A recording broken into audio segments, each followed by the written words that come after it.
Audience here, so for those who What new series? Oh. New series? What's that? Well, for those who may not be as familiar with your character, could you possibly explain the Sixth Doctor to our younger fans a bit? What, me? Sure. Explain the Sixth Doctor? Oh. I think you're better at doing that. I just learned the lines and turned up, really. It came between the 5th and the 7th. The Doctor is the Doctor is the Doctor. And each one of them wears different clothes and arrives at exactly the same point, regeneration, via a different route. Mine was perhaps a little more in your face than my predecessor, and a little less annoying than my successor. That's how I'd sum it up. Excellent. So, had you watched Doctor Who before you were on the show? I watched the very first episode the night it went out, which was the 23rd of November 1963, as you probably know. And I was at that time a law student, and I'd been out, it was a Saturday afternoon, and I got back to my flat, which I shared with 5 other law students, and they were sitting down watching television, and up came the opening credits, Doctor Who. And I was taking my coat off, and it was a basement flat with stairs down into the communal living room. And I took my coat off and chucked it over the banister and leaned there to see what this thing was. And I was still leaning there half an hour later. Because even though to you watching it now, it might look like state of the art, it was in fact state of the art back then. And it was exciting. It's hard to believe now when you look at something that was made that long ago that people watching it at the time were excited. But we were excited. It was really good and different and something we hadn't seen before. This crotchety old man in a police box that was bigger on the inside. So I was hooked at that moment. And I watched all of William Hartnell's. I watched most of Patrick Troughton's.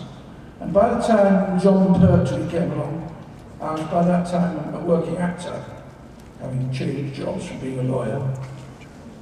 So Saturdays, when you work in the theatre, there tend to be 2 shows on a Saturday, and there were no VCRs back then, so if you didn't see it when it was broadcast, that was it, you didn't see it. And so I missed an awful lot of John Pertwee and Tom, and even Peter. But if I was there, in my home, at the time it was broadcast, I always watched it, because it's quite simply the best programme on television. At the time, it didn't have the international appeal that came along, I suppose, in the 80s when John Nathan Turner, who was producing it when I did it, managed to sell it to PBS stations over here. And then gradually, the serum of Whoitis flowed through the veins of America and infected you all, I'm delighted to say. And the one question, when I was asked if I was prepared to take the role on by the head of serials at the BBC, a man called John Reed, David Reed. The only question he asked me, he said, are you prepared for the level of fan adulation you are going to receive taking on this part? Yeah, of course I am, yeah, fine. And then, before I'd even seen a script, I was taken to a convention in Miami where a room 4 times this size was rammed with people, desperate to see the new Doctor. And then I realised what it was that I was getting involved with. And I was delighted. So it sounds like you were enjoying, when it first came to America, how much excitement it was getting. What's it like seeing this whole new generation of people getting into the early episodes, the 60s and 70s and 80s? I know, it's extraordinary because obviously when 1989 came along and Sylvester killed the programme off, I love the people. Oh! I'd say it if he was here. and he'd say it about me.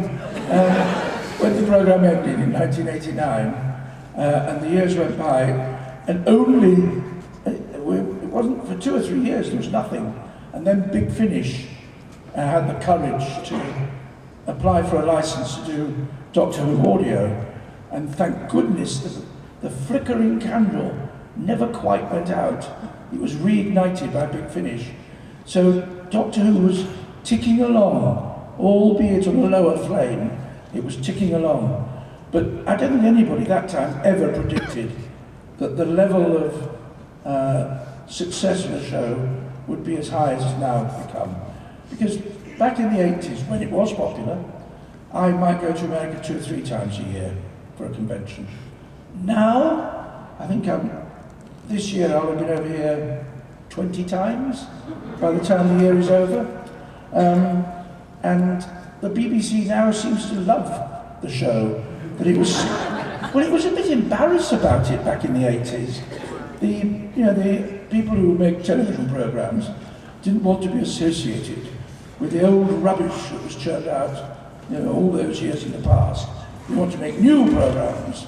So Doctor Who kind of faded away, particularly when Michael Grade came to BBC, and as most of you will know, axed to the show, and understandably he didn't like it.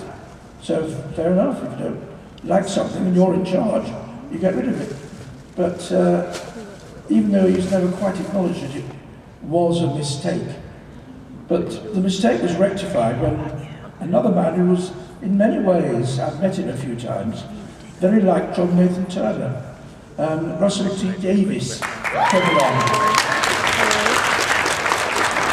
He was a fan, he cared about the programme, and he'd done some really good stuff on television, including a thing called The Second Coming, I think it was called, with a not very well-known actor playing the Second Coming, who subsequently became the first Doctor of the new series, Christopher Eccleston. But Russell T. Davies was very highly regarded. So when he said, "I'd like to bring Doctor Who back," despite the initial reluctance in some areas of the BBC, in order to get Russell to stay and work with the BBC, he was allowed to do it. Allowed? They should have gone on their knees and begged him, because suddenly the BBC has become aware of what a successful programme it has. Now, merchandising was nothing when I did it. Any kind of toys or games that struggled through to the shops were not particularly well designed or executed. Now, and that was at the time in a company called BBC Enterprises. If ever there was a misnomer, there's nothing enterprising about them at all. But now BBC Worldwide is a proper business-like organisation. And they now realise that the merchandising on the back of, well, you've seen it downstairs here today, and that's a fraction of what's available. And it's good quality, too. The little models actually look like us, which they used not to do. And the programme more than pays for itself. It's sold in so many countries. And suddenly Europe is opening up. I've been to 3 or 4 conventions in Europe now.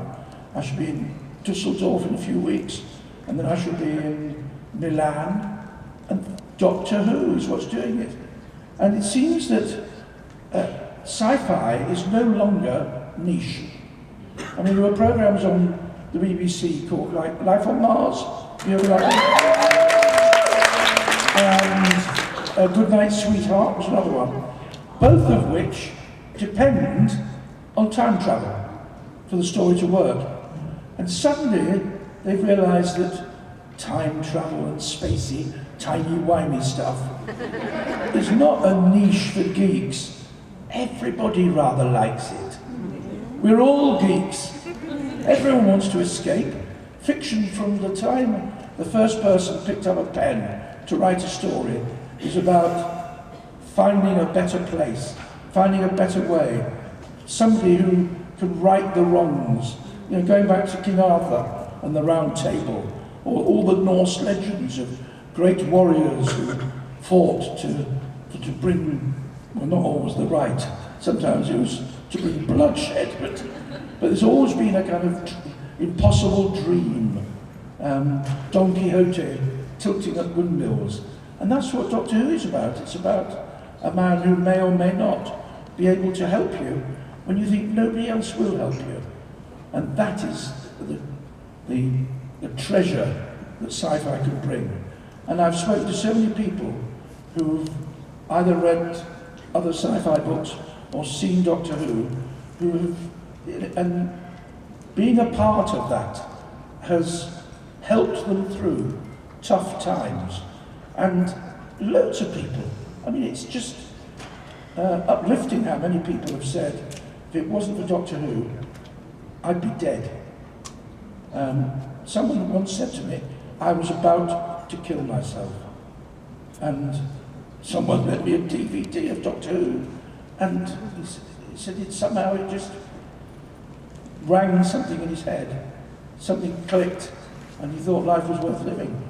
If a TV program can do that, all right in my book.